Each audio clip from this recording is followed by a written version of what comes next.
Sungguh alangkah baiknya, sungguh alangkah indahnya, bila saudara-saudara diam bersama dengan rukun, seperti minyak yang baik di atas kepala, meleleh ke janggut, dan yang meleleh turun ke janggut Harun dan ke leher jubahnya. Sungguh alangkah baiknya, sungguh alangkah indahnya, bila saudara-saudara dia bersama dengan rukun. Selamat hari Minggu, umat yang dikasihi Tuhan.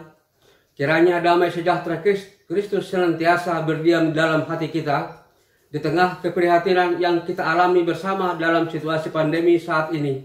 Marilah kita tetap menyediakan diri untuk beribadah kepada Tuhan.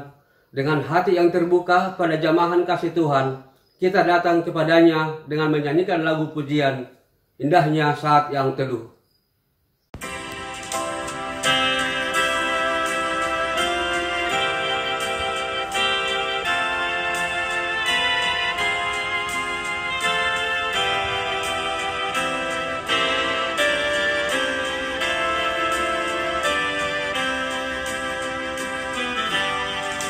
Indahnya saat yang teduh,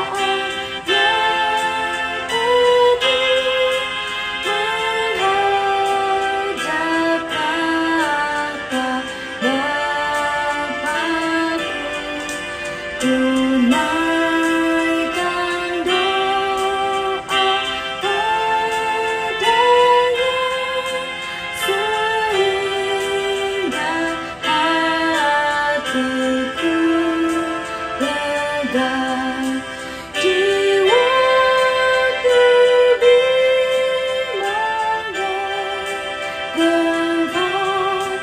sehingga hatiku lega, jiwaku dimanjakan, jiwaku aman tersegar, ku bebas dari seteru di dalam saat yang teduh.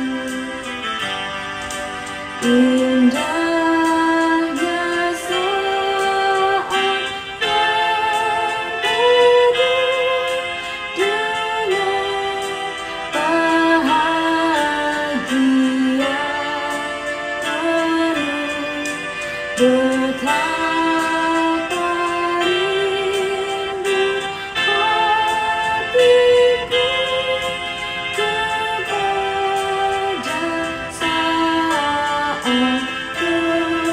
hatiku kepada saat doaku bersama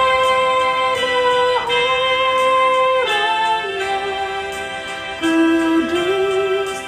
Ku cari wajah penebus, dengan gembira dan teguh,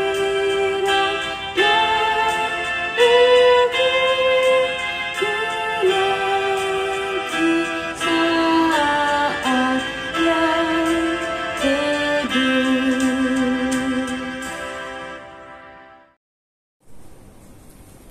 Ibadah Minggu pada saat ini terjadi karena pertolongan kita adalah di dalam nama Tuhan yang menjadikan langit dan bumi. Kasih karunia dan damai sejahtera dari Allah Bapa kita dan dari Tuhan kita Yesus Kristus serta dari Roh Kudus menyertai saudara sekalian. Dan beserta saudara juga. Cara pandang yang benar terhadap pergumulan hidup akan memampukan kita bertahan dalam segala kondisi. Dalam badai dan kondisi terpuruk sekalipun, kita akan dimampukan untuk berjalan dalam iman dan bukan dalam ketakutan atau kekhawatiran. Dengan merenungkan tema ibadah, memandang pergumulan dengan benar, kita akan belajar untuk memahami dan memiliki cara pandang Yesus dalam melihat pergumulan yang terjadi. Kita juga diundang untuk selalu mengandalkan Tuhan dalam hidup dan bergantung penuh pada kuasa serta pemeliharaannya. Suara Tuhan yang lembut akan selalu menenangkan kita. Aku ini, jangan takut.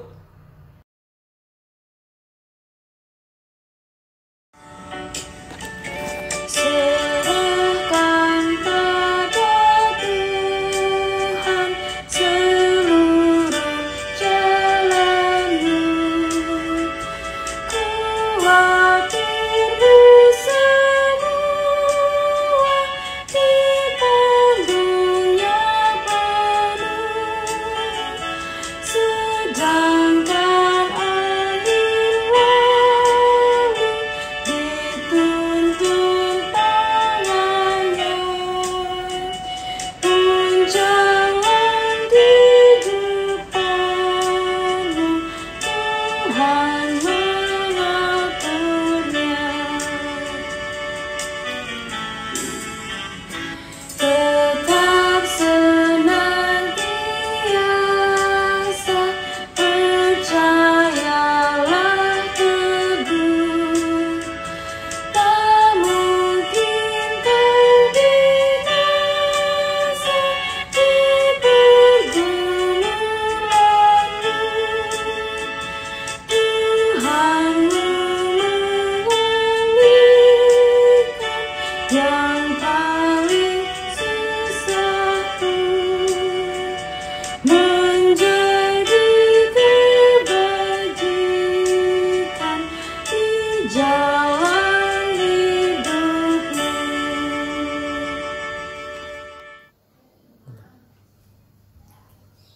Jemaat yang terkasih, marilah kita berdoa untuk pengampunan dosa kita. Allah yang maha baik, sungguh besar kasih dan pengampunan yang Engkau berikan bagi kami, umat-Mu yang lemah dan terbatas. Namun dalam pergumulan hidup yang kami alami, kami terkadang gagal melihat kasih dan anugerah-Mu. Kami juga melupakan janji penyertaan-Mu, serta berada dalam kesulitan dan kekurangan. Kami cenderung meliputi diri dengan ketakutan dan kekhawatiran. Kami mencari jawaban tetapi bukan kepada Engkau. Kami mencari pertolongan tetapi tidak mencarinya dari-Mu. Ampunilah kami ya Allah, ketika kami tidak bisa meneguhkan iman dan pengharapan kepada-Mu saat kami berada di dalam pergumulan hidup yang sukar. Ajarlah kami mulai saat ini untuk memiliki cara pandang yang benar terhadap pergumulan. Kami meyakini bahwa dalam badai sekalipun Engkau ada untuk menopang kami. Dalam Kristus kami berdoa. Amin. Bagi kita yang telah memohon pengampunan dari Tuhan dan merindukan hidup dalam pertobatan sejati, dalam kasih-Nya dengarkanlah berita anugerah menurut Galatia 2 ayatnya ke-19 hingga ayatnya yang ke-20. Aku telah disalibkan dengan Kristus, namun aku hidup, tetapi bukan lagi aku sendiri yang hidup, melainkan Kristus yang hidup di dalam aku. Dan hidupku yang kuhidupi sekarang di dalam daging adalah hidup oleh iman dalam Anak Allah yang telah mengasihi aku dan menyerahkan dirinya untuk aku. Demikianlah berita anugerah dari Tuhan. Syukur kepada Allah. Sebelum kita bersama-sama membaca dan merenungkan firman Tuhan, mari kita berdoa. Bapa yang baik, kami kembali berhimpun menghadap Engkau. Sesaat lagi kami akan membaca firman-Mu. Tolonglah kami ya Tuhan, supaya kami diberikan hati yang mau untuk mendengarkan tuntunan Tuhan, firman-Mu yang menjadi suluh langkah hidup kami. Tuhan juga menolong hamba-Mu yang menyampaikan, biarlah di dalam keterbatasan dan kelemahannya, Tuhan berkenan untuk memakai dia. Inilah doa kami ya Tuhan, hanya di dalam nama Tuhan Yesus Kristus kami sudah berdoa. Amin. Bacaan pertama terambil dari kitab 2 Raja-Raja 4 ayat 42 sampai 44. Datanglah seseorang dari Baal Salisa dengan membawa bagi abdi Allah roti hulu hasil, yaitu 20 roti jelai serta gandum baru dalam sebuah kantong. Lalu berkatalah Elisa, "Berilah itu kepada orang-orang ini supaya mereka makan." Tetapi pelayannya itu berkata, "Bagaimanakah aku dapat menghidangkan ini di depan 100 orang?" Jawabnya, "Berikanlah kepada orang-orang itu supaya mereka makan. Sebab beginilah firman Tuhan, orang akan makan, bahkan akan ada sisanya. Lalu dihidangkannyalah di depan mereka, maka makanlah mereka dan ada sisanya, sesuai dengan firman Tuhan. Demikianlah sabda Tuhan. Syukur kepada Allah.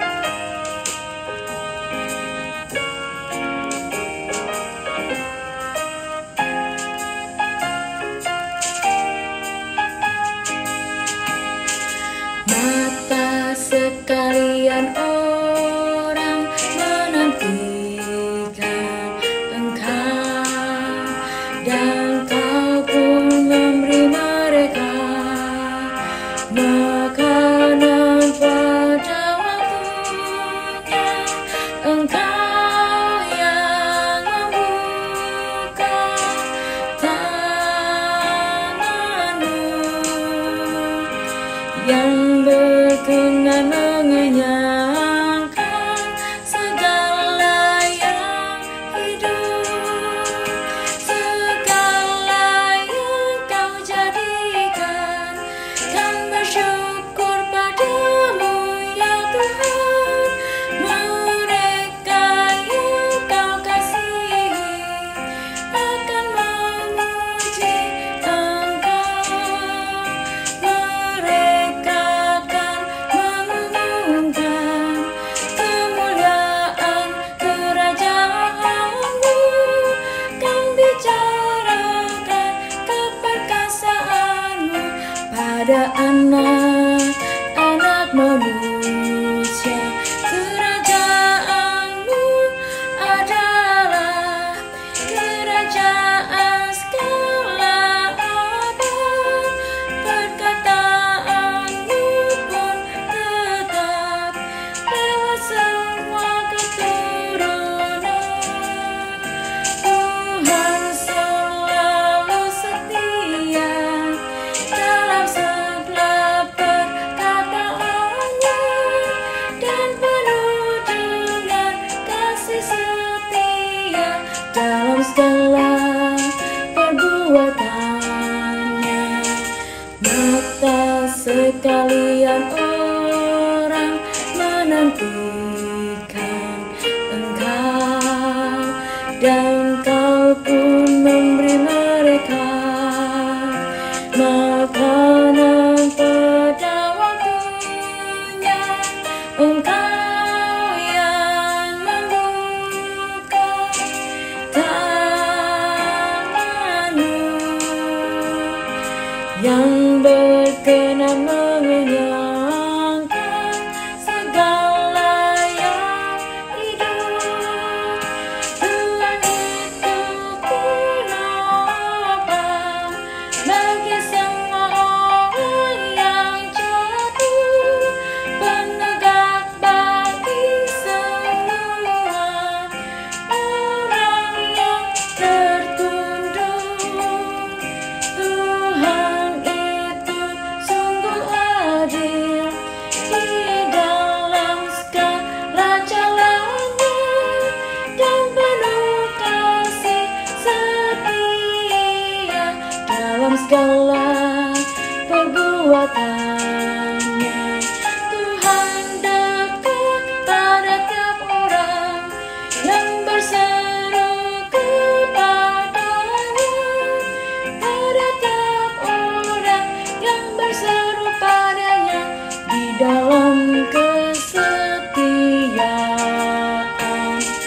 Mata sekalian orang menantikan Engkau, dan Kau pun memberi mereka makanan pada waktunya.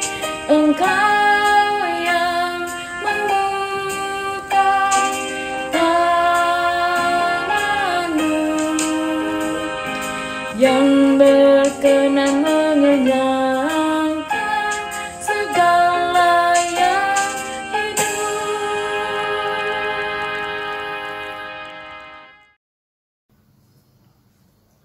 Bacaan kedua terambil dari Efesus 3 ayatnya 14 hingga ayatnya yang ke-21.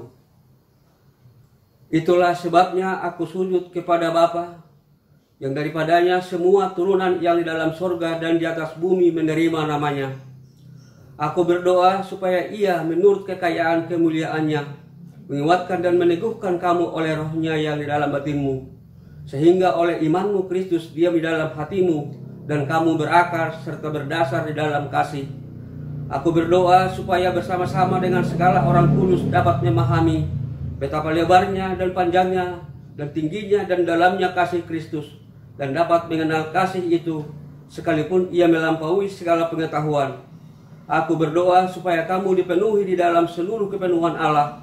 Bagi Dialah yang dapat melakukan jauh lebih banyak daripada yang kita doakan atau pikirkan, seperti yang ternyata di dalam kuasa yang bekerja di dalam kita. Bagi Dialah kemuliaan di dalam jemaat dan di dalam Kristus Yesus turun-temurun sampai selama-lamanya. Demikian firman Tuhan. Syukur kepada Allah. Pembacaan Injil diambil dari Injil Tuhan kita Yesus Kristus menurut Yohanes pasal 6 ayat 1 sampai 21. Sesudah itu Yesus berangkat ke seberang danau Galilea, yaitu danau Tiberias. Orang banyak berbondong-bondong mengikuti Dia karena mereka melihat mujizat-mujizat penyembuhan yang diadakannya terhadap orang-orang sakit. Dan Yesus naik ke atas gunung dan duduk di situ dengan murid-muridnya. Dan Paskah, hari raya orang Yahudi, sudah dekat. Ketika Yesus memandang sekelilingnya dan melihat bahwa orang banyak berbondong-bondong datang kepadanya, berkatalah Ia kepada Filipus, "Di manakah kita akan membeli roti supaya mereka ini dapat makan?" Hal itu dikatakannya untuk mencobai Dia, sebab Ia sendiri tahu apa yang hendak dilakukannya. Jawab Filipus kepadanya, "Roti seharga 200 dinar tidak akan cukup untuk mereka ini, sekalipun masing-masing mendapat sepotong kecil saja." Seorang dari murid-muridnya, yaitu Andreas, saudara Simon Petrus, berkata kepadanya, "Di sini ada seorang anak yang mempunyai 5 roti jelai dan 2 ikan, tetapi apakah artinya itu untuk orang sebanyak ini?" Kata Yesus, "Suruhlah orang-orang itu duduk." Adapun di tempat itu banyak rumput, maka duduklah orang-orang itu, kira-kira 5.000 laki-laki banyaknya. Lalu Yesus mengambil roti itu, mengucap syukur dan membagi-bagikannya kepada mereka yang duduk di situ. Demikian juga dibuatnya dengan ikan-ikan itu sebanyak yang mereka kehendaki. Dan setelah mereka kenyang, Ia berkata kepada murid-muridnya, "Kumpulkanlah potongan-potongan yang lebih supaya tidak ada yang terbuang." Maka mereka pun mengumpulkannya dan mengisi 12 bakul penuh dengan potongan-potongan dari kelima roti jelai yang lebih setelah orang makan. Ketika orang-orang itu melihat mujizat yang telah diadakannya, mereka berkata, "Dia ini adalah benar-benar nabi yang akan datang ke dalam dunia." Karena Yesus tahu bahwa mereka hendak datang dan hendak membawa Dia dengan paksa untuk menjadikan Dia raja, Ia menyingkir pula ke gunung seorang diri. Dan ketika hari sudah mulai malam, murid-murid Yesus pergi ke danau, lalu naik ke perahu dan menyeberang ke Kapernaum. Ketika hari sudah gelap, Yesus belum juga datang mendapatkan mereka, sedang laut bergelora karena angin kencang. Sesudah mereka mendayung kira-kira 2-3 mil jauhnya, mereka melihat Yesus berjalan di atas air mendekati perahu itu. Maka ketakutanlah mereka. Tetapi Ia berkata kepada mereka, "Aku ini, jangan takut." Mereka mau menaikkan Dia ke dalam perahu, dan seketika juga perahu itu sampai ke pantai yang mereka tujui. Demikianlah pembacaan Injil Tuhan kita Yesus Kristus. Yang berbahagia adalah setiap kita yang mendengarkan firman Tuhan dan yang memeliharanya di dalam kehidupan kita sehari-hari. Haleluya.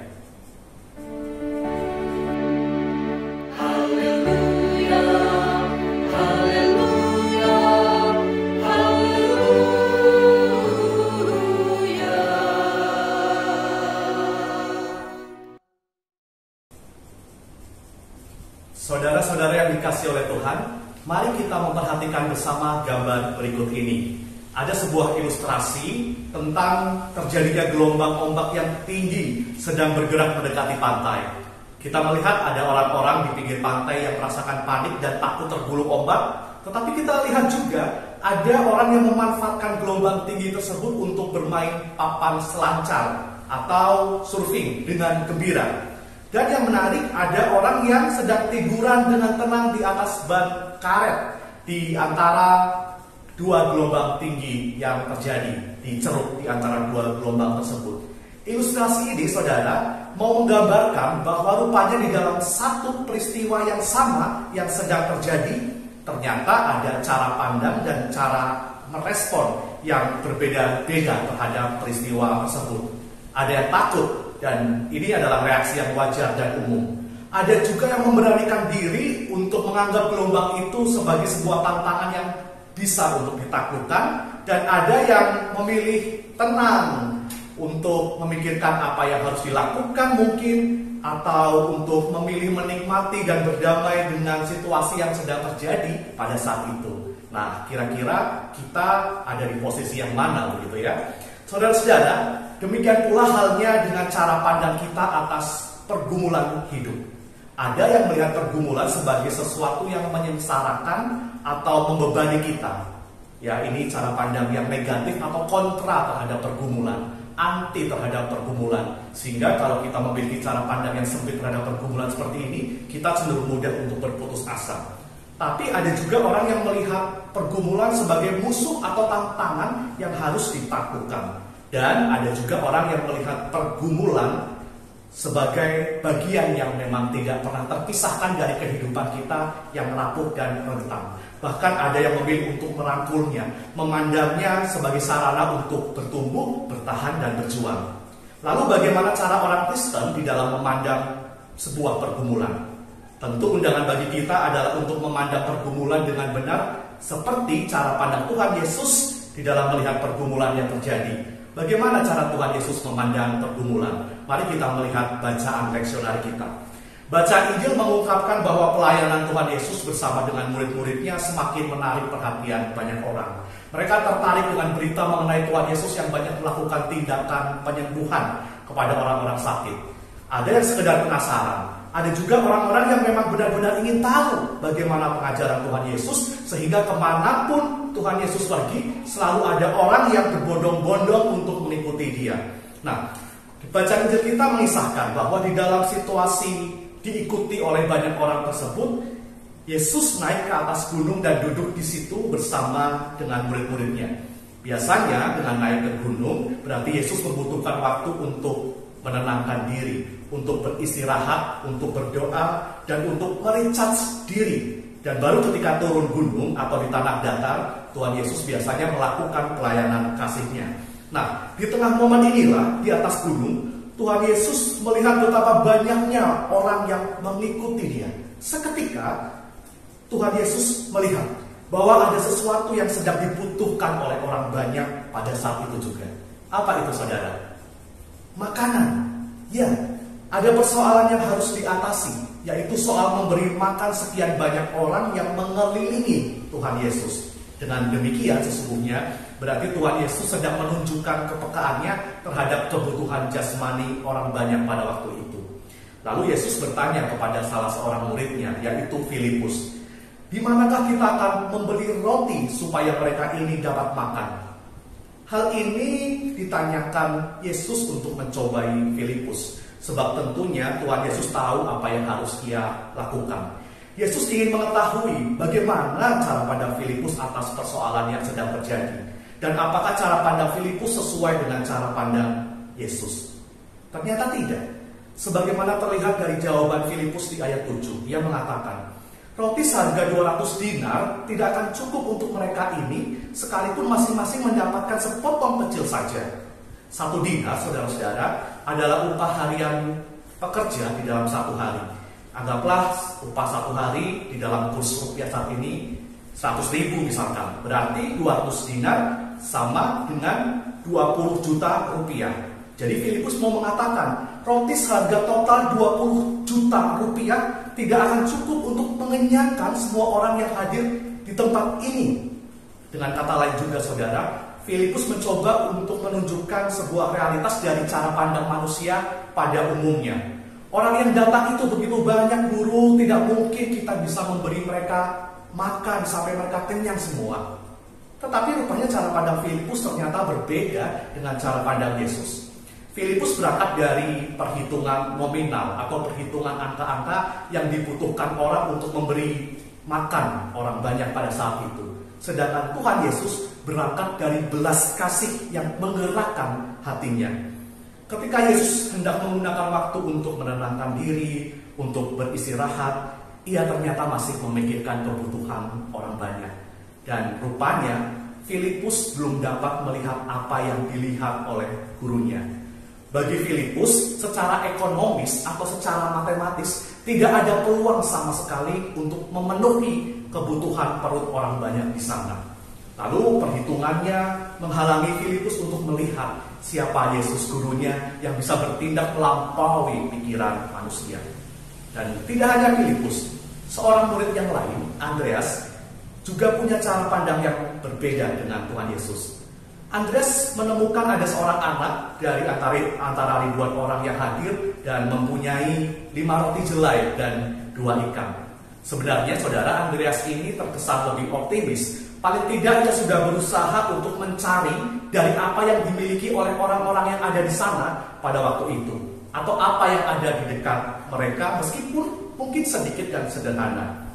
Tapi ternyata Andreas seperti meruntuhkan sendiri apa yang ia temui, meruntuhkan peluang apa yang ia dapat ketika ia mengatakan, tetapi apakah artinya ini untuk orang sebanyak ini? Andreas lalu menjadi pesimis, bahwa seolah tidak ada manfaatnya dari sedikit makanan yang ia dapati dibawa oleh seorang anak. Saudara, sikap yang sama kalau kita baca di bacaan pertama juga ditunjukkan oleh Abdi Elisa, yang mempertanyakan bagaimana ia dapat menghidangkan 20 roti jelai di depan 100 orang saat Elisa menyuruh ia untuk menghidangkan makanan kepada orang-orang yang pada waktu itu sedang mengalami bencana kelaparan. Dari sini kita bisa melihat saudara bahwa ada orang-orang yang melihat pergumulan dengan suatu sikap yang pesimis, seperti tidak yakin akan manfaat dari apa yang kita miliki. Apalagi jika kita berpikir bahwa apa yang ada pada kita, entah itu sumber daya materi, entah itu tenaga, waktu, pikiran, bakat atau talenta kita adalah hal yang kurang berharga, yang kita anggap tidak bisa memberikan sumbangsih atau kontribusi tertentu. Namun ternyata saudara, Tuhan Yesus memiliki cara pandang yang lain terhadap sebuah persoalan atau pergumulan. Bagi Yesus, apa yang ada di hadapannya pada saat itu, yaitu makanan yang sederhana yang jumlahnya tidak banyak, pasti ada manfaatnya. Maka lalu Tuhan Yesus menyuruh orang banyak itu duduk di rumput, dan disebutkan kira-kira ada 5.000 orang laki-laki banyaknya. Artinya belum termasuk perempuan dan anak-anak. Mungkin jumlahnya bisa mencapai 10.000 atau bahkan lebih. Pada momen inilah saudara, Tuhan Yesus kemudian menunjukkan kuasanya. Ia mengambil roti itu, ia mengucap syukur dan membagi-bagikannya kepada orang banyak yang duduk di situ. Demikian juga dibuatnya dengan ikan-ikan tersebut sebanyak yang mereka kehendaki, dan setelah mereka kenyang, Tuhan Yesus menyuruh untuk mengumpulkan potongan-potongan yang lebih supaya tidak ada yang terbuang, sampai terisi 12 bakul penuh oleh potongan-potongan dari kelima roti jelai yang dibawa kepada Tuhan Yesus. Mujizat yang Yesus lakukan pun kemudian membuat banyak orang kagum kepadanya. Saudara, kalau kita melihat bacaan pertama juga, ada mujizat Tuhan yang terjadi saat Elisa menyuruh abdinya untuk memberikan 20 roti jelai kepada 100 orang di hadapannya, yang ternyata mereka semua dapat makan dan bahkan ada sisanya. Demikianlah cara Tuhan memelihara dan memenuhi kebutuhan umatnya. Kalau kita kembali kepada tindakan Tuhan Yesus, kita diajak untuk belajar suatu cara pandang terhadap pergumulan atau terhadap persoalan. Di dalam pergumulan yang ia dan para murid hadapi atau jumpai, Tuhan Yesus selalu bertindak melampaui kepentingan diri sendiri, atau tidak berfokus kepada diri sendiri, dan justru mau untuk menjadi berkat bagi orang lain. Selalu ada kesediaan untuk berbagi kepada orang yang ada di sekitarnya. Pergumulan, saudara, lantas tidak pernah membuat Tuhan Yesus untuk menutup diri. Pergumulan justru membuat Tuhan Yesus membuka diri untuk berbuat sesuatu, untuk mendatangkan kebaikan bagi orang lain.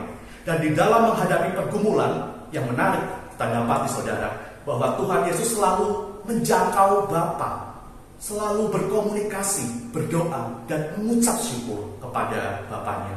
Sebagaimana yang Tuhan Yesus lakukan sebelum membagi-bagikan roti dan ikan kepada orang banyak.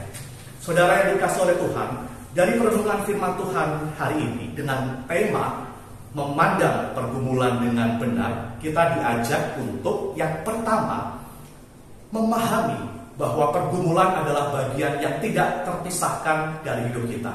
Suka duka akan datang, selalu datang silih berganti. Namun kita harus percaya bahwa ada Tuhan yang senantiasa peduli dan beserta dengan kita.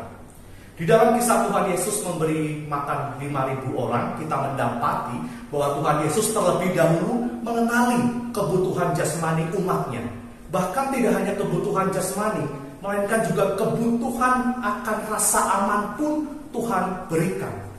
Sebagaimana kita juga baca di dalam bacaan Injil, kita mendapati bagaimana Tuhan Yesus berjalan di atas air ketika hendak menyusul murid-muridnya yang sudah melaut lebih dulu. Murid-murid yang melihatnya kemudian takut, melihatnya seperti seolah-olah itu hantu. Namun Tuhan Yesus menenangkan dengan berkata, "Aku ini, jangan takut." Saudara, kita pun mau mengimani jaminan rasa aman dari Tuhan. Meskipun pergumulan datang silih berganti, selesai satu pergumulan, datang pergumulan yang lain. Bahkan kadang pergumulan yang satu belum kelar, belum selesai, sudah datang pergumulan yang lain. Namun kita mau meyakini, kita mau belajar bahwa Tuhan itu peduli. Bahkan sebelum kita mengatakan apa yang sedang kita rasa, sebelum kita mengungkapkan beban yang menimpa kita, Tuhan sudah lebih dahulu mengetahuinya. Yang Ia mau adalah kita mendekat kepadanya dan percaya kepadanya, berrelasi dengan jujur serta tulus, sambil mengingat firman Tuhan di dalam Efesus 3 pasal 3 ayat 20 yang tadi kita baca di dalam bacaan kedua, bahwa Allah dapat melakukan jauh lebih banyak daripada yang kita doakan atau pikirkan. Yang kedua, saudara, Tuhan Yesus mengajak kita untuk memandang pergumulan dengan sikap yang optimis, untuk melihat dan menghargai apa yang kita miliki, apa yang kita punyai, dan mengembangkannya menjadi sebuah kekuatan baru. Di dalam melihat tantangan persoalan yang ada, murid Tuhan Yesus, Filipus dan Andreas tadi, tampak pesimis dan meyakini bahwa sudah tidak ada peluang tidak ada jalan keluar. Apa yang mereka miliki atau apa yang mereka dapat, mereka rasa tidak cukup untuk menyelesaikan persoalan. Mereka lupa bahwa ada Tuhan Yesus yang berkuasa untuk membuat mukjizat dari sesuatu yang sederhana yang mereka miliki atau mereka dapati, yaitu 5 roti dan 2 ikan. Saudara, seringkali ketika kita berhadapan dengan pergumulan, kita merasa langsung ciut, merasa tidak berdaya, merasa tidak punya apa-apa. Tidak ada lagi tenaga, tidak ada lagi waktu, tidak ada lagi sumber daya yang kita miliki, tidak ada bakat atau talenta yang aku punyai, dan lain sebagainya. Ketakutan dan kekhawatiran bisa membuat kita gagal di dalam melihat kebaikan yang Tuhan sudah tanamkan di dalam diri kita. Kita harus meyakini, saudara, bahwa selalu ada sesuatu di dalam diri kita yang dapat kita kembangkan untuk mengatasi pergumulan pikiran kita atau kreativitas kita di dalam menemukan peluang-peluang baru di dalam kehidupan. Dan jangan lupa, saudara, ada sesuatu juga yang sangat penting yang ada di dalam diri kita yang harus kita pupuk terus-menerus, kita perkuat terus-menerus, kita tumbuhkan terus-menerus, yaitu iman yang teguh dan keberanian untuk melangkah maju bersama dengan Tuhan, ditambah sikap hidup yang optimis, cara pandang yang positif. Seperti misalkan ketika kita sedang haus luar biasa, kita ingin minum, lalu kita menemukan ada gelas berisi air di sebuah meja. Apa respon pertama kita ketika kita melihatnya? Apakah kita, ya airnya cuma sepertiga, ya kosong tinggal sedikit buat apa? Atau sebaliknya, ketika kita melihatnya, oh syukurlah masih ada air yang bisa aku minum untuk meredakan dahagaku, kehausanku. Meskipun mungkin tidak banyak, tetapi itu cukup bagiku. Itu salah satu contoh atau ilustrasi dari cara pandang yang optimis atau positif. Yang ketiga, saudara, kita diajak untuk meneladani Tuhan Yesus. Jadikanlah pergumulan sebagai sarana untuk membuka diri terhadap pertolongan Tuhan dan membuka diri menjadi saluran berkat bagi sesama kita. Di dalam pergumulan yang sangat berat, seseorang bisa menjadi sangat tertutup, menjadi sulit untuk dijangkau, merasa bersalah dan merasa tidak berharga. Tetapi Tuhan Yesus menunjukkan kepada kita bahwa pergumulan ternyata bisa menjadi sarana untuk bertumbuh dan menjadi dewasa di dalam iman hanya ketika seseorang mau untuk membuka diri disentuh oleh cinta kasih Tuhan yang bisa hadir melalui firman-Nya yang kita renungkan atau dengarkan di dalam peribadahan kita atau di dalam persekutuan pribadi kita, atau melalui nasihat dan dukungan dari orang-orang yang mengasihi kita, yang ada di sekitar kita. Datanglah pada Tuhan, tetaplah mengucap syukur atas segala situasi yang kita alami dan tetap berkomitmen menjadi alat Tuhan di dalam mewartakan cinta kasih-Nya. Bahkan bukan tidak mungkin ketika kita sedang bergumul amat berat, amat hebat, kita justru tetap mampu menjadi berkat bagi orang lain melalui kisah yang kita bagikan untuk saling menguatkan iman, atau mungkin berbagi bantuan secara fisik untuk meringankan beban saudara-saudara kita. Saudara-saudara yang dikasihi oleh Tuhan, ada 2 orang tahanan berada di dalam satu penjara yang sama. Keduanya diberi tugas untuk membuat sebuah lukisan.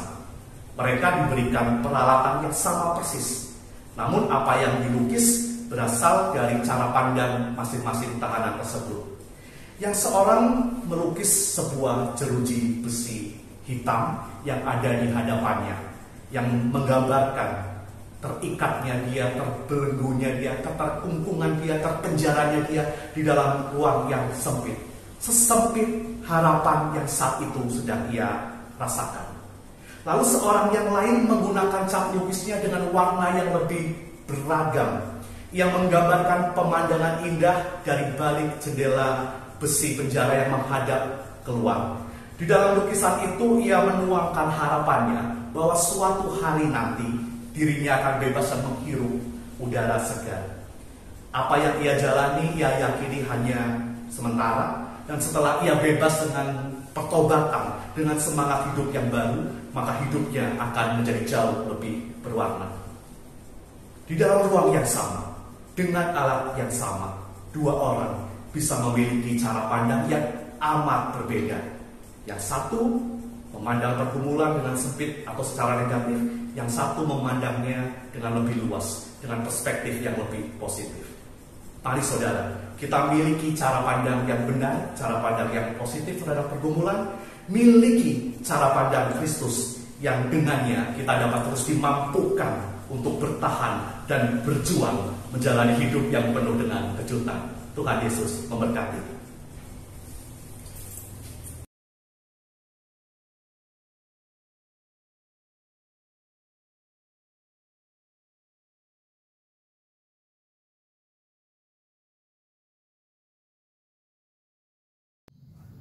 Bersama dengan umat Allah di sepanjang abad dan segala tempat, marilah kita menyatakan pengakuan iman rasuli demikian.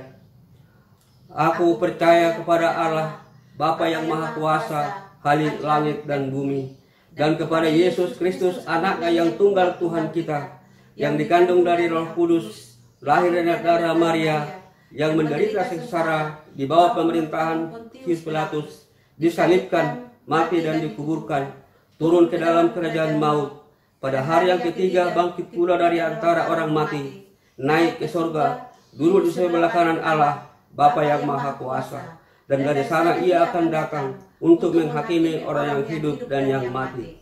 Aku percaya kepada Roh Kudus, gereja yang kudus dan am, persekutuan orang kudus, pengampunan dosa, kebangkitan orang mati, dan hidup yang kekal. Umat yang dikasihi oleh Tuhan, marilah kita menyatukan hati untuk menaikkan doa syafaat kita. Ya Allah Bapa yang bertahta di dalam kerajaan surga yang mulia, yang karyanya kami kenal di dalam pribadi Yesus Kristus serta Roh Kudus, kami mengucap syukur untuk setiap anugerah-Mu di dalam kehidupan kami. Juga firman yang menguatkan kami supaya kami belajar untuk memandang pergumulan dengan benar. Di tengah situasi sulit, suka duka yang kami alami, kami mau percaya bahwa Tuhan beserta. Juga ketika pada saat ini ada di antara saudara-saudara kami yang sedang sakit, dirawat di rumah sakit ataupun berada di dalam masa pemulihan. Beberapa di antara kami juga dirawat karena virus COVID-19. Dengan segala keadaan hati kami memohon kiranya Tuhan berkenan untuk melawat mereka. Tuhan berkenan untuk memulihkan mereka melalui perawatan dari dokter ataupun obat-obatan yang mereka konsumsi. Juga melalui doa serta dukungan cinta kasih dari keluarga dan dari sesama anggota jemaat maupun simpatisan boleh menguatkan iman percaya mereka kepada Tuhan Yesus Kristus sebagai tabib yang ajaib. Kami juga berdoa ya Tuhan untuk saudara-saudara kami yang bergumul dengan persoalan perekonomian ataupun pekerjaan, khususnya yang terkena dampak pandemi. Kami memohon Tuhan juga berkenan untuk menguatkan, memberi keteguhan hati serta ketabahan, diberikan kreativitas untuk mengupayakan sesuatu yang baik bagi kehidupan mereka, tentu sesuai dengan apa yang Tuhan kehendaki. Kami juga berdoa ya Tuhan untuk setiap pergumulan yang kami alami. Kami yang merindukan untuk kemajuan ataupun perkembangan di dalam peran fungsi status kami di tengah keluarga, di tengah lingkungan masyarakat ataupun di tengah lingkungan pekerjaan. Tolonglah kami untuk senantiasa mau berjuang bersama dengan Tuhan, dan biarlah apa yang kami upayakan, apa yang kami kerjakan, semuanya adalah hal yang seturut dengan kehendak Tuhan saja. Kami juga berdoa bagi gerejamu GKI Jati Bening Indah. Tolonglah kami ya Tuhan untuk senantiasa mewartakan cinta kasih dan pengharapan bagi kami, khususnya anggota jemaat dan simpatisan, dan juga untuk orang-orang sesama lingkungan masyarakat di sekitar kami. Bahwa di tengah situasi pandemi ini, Tuhan tetap hadir untuk membuat kami belajar, untuk memahami apa yang terjadi, untuk tidak menyerah, untuk selalu mengupayakan kreativitas dan inovasi untuk senantiasa mengembangkan kehidupan kami. Biarlah semangat itu juga boleh ditularkan oleh gereja melalui persekutuan yang kami himpun, melalui kesaksian dan pelayanan yang kami lakukan. Kami juga berdoa ya Tuhan untuk bangsa dan negara kami, sertai dan berkati pemerintah mulai dari tingkat pusat sampai dengan tingkat daerah. Berikanlah hikmat kebijaksanaan supaya mereka dapat melakukan tugas mereka dengan bertanggung jawab, khususnya di dalam upaya penanggulangan pandemi virus COVID-19 ini, upaya vaksinasi yang masih terus berjalan, biarlah Tuhan berkati. Biarlah kami warga masyarakat juga diberikan kekuatan, juga kemauan untuk melakukan protokol kesehatan, karena itulah yang sedang diperlukan untuk kami lakukan di dalam turut membantu upaya penanganan pandemi virus COVID-19. Kiranya Tuhan, damai sejahtera Tuhan, cinta kasih-Mu juga dapat terus kami sebarkan, sehingga keberadaan kami sebagai anggota atau sebagai warga negara Indonesia dapat menjadi bermanfaat bagi orang-orang di sekitar kami. Biarlah cinta kasih-Mu, toleransi dapat terus kami kembangkan, kami lakukan, kami tunjukkan dimanapun kami berada. Inilah doa kami ya Tuhan yang kami alaskan di dalam satu nama Tuhan Yesus Kristus yang mengajarkan kami berdoa. Bapa kami yang di surga, dikuduskanlah nama-Mu, datanglah kerajaan-Mu, jadilah kehendak-Mu di bumi seperti di surga. Berikanlah kami pada hari ini makanan kami yang secukupnya, dan ampunilah kami akan kesalahan kami, seperti kami juga mengampuni orang yang bersalah kepada kami. Dan janganlah membawa kami ke dalam pencobaan, tetapi lepaskanlah kami dari yang jahat, karena Engkau-lah yang punya kerajaan dan kuasa dan kemuliaan sampai selama-lamanya. Amin. Tibalah saatnya bagi kita untuk membawa persembahan kepada Tuhan sebagai ungkapan syukur atas rahmat dan kasih setia-Nya yang besar. Firman Tuhan dalam Mazmur 75 ayat 2 mengatakan, "Kami bersyukur kepadamu ya Allah, kami bersyukur dan orang-orang yang menyerukan nama-Mu, menceritakan perbuatan-perbuatan-Mu yang ajaib." Saudara-saudara dapat mengirimkan persembahan melalui transfer ke rekening gereja maupun memberikan secara langsung melalui kantor gereja.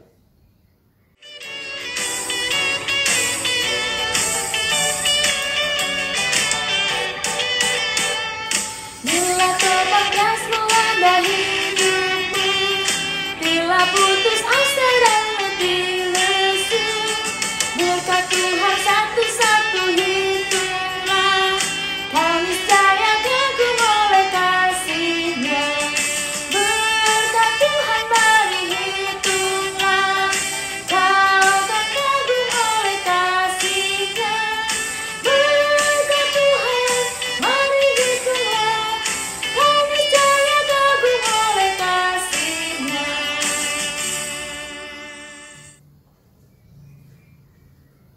Marilah kita berdoa untuk persembahan kita. Ya Tuhan, puji syukur kami naikkan atas kebesaran dan kesetiaan-Mu dalam kehidupan kami. Di segala kondisi baik suka maupun duka, Engkau selalu berkenan menyertai dan menopang langkah kami. Biarlah rasa syukur ini dapat kami nyatakan terus-menerus, terkhusus melalui persembahan yang kami bawa di hadapan-Mu. Terimalah, kuduskanlah persembahan kami, supaya berkenan di hadapan-Mu, ya Tuhan. Tolonglah kami agar dapat mengelola persembahan ini dengan baik dan bertanggung jawab untuk mendukung pengembangan tugas serta panggilan kami sebagai gereja-Mu di tengah dunia ini. Dalam nama Tuhan Yesus, kami berdoa dan mengucap syukur. Amin.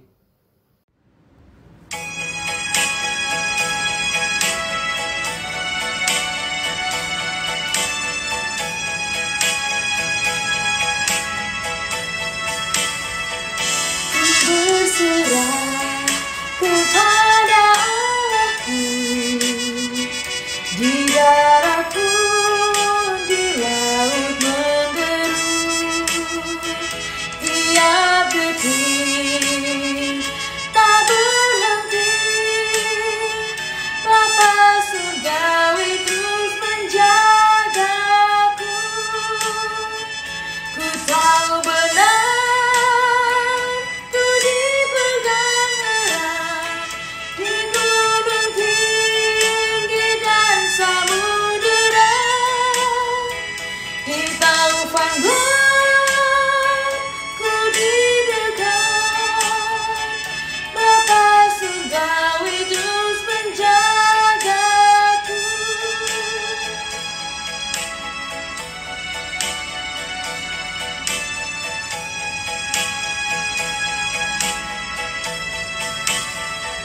meski berjalan di lembah gelap, Gembala baik membimbingku tepat. Ku dihantar dan tak gentar, Bapa surgawi terus menjagaku. Ku tahu benar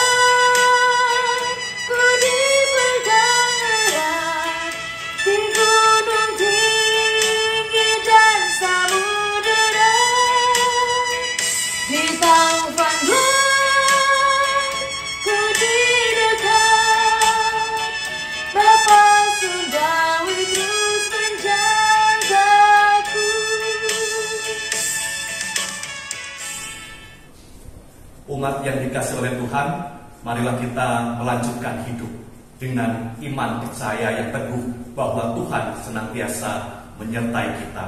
Kita ditolong untuk memandang pergumulan, untuk memandang segala situasi suka dan duka dengan cara pandang Kristus.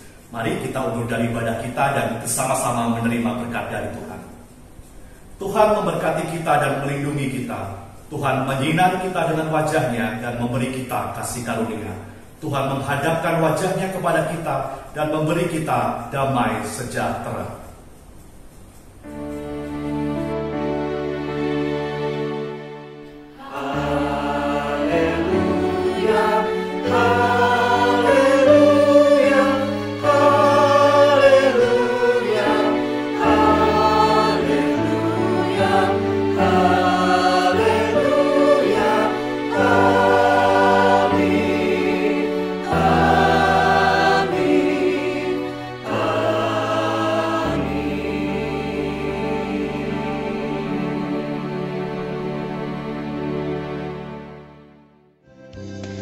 Sungguh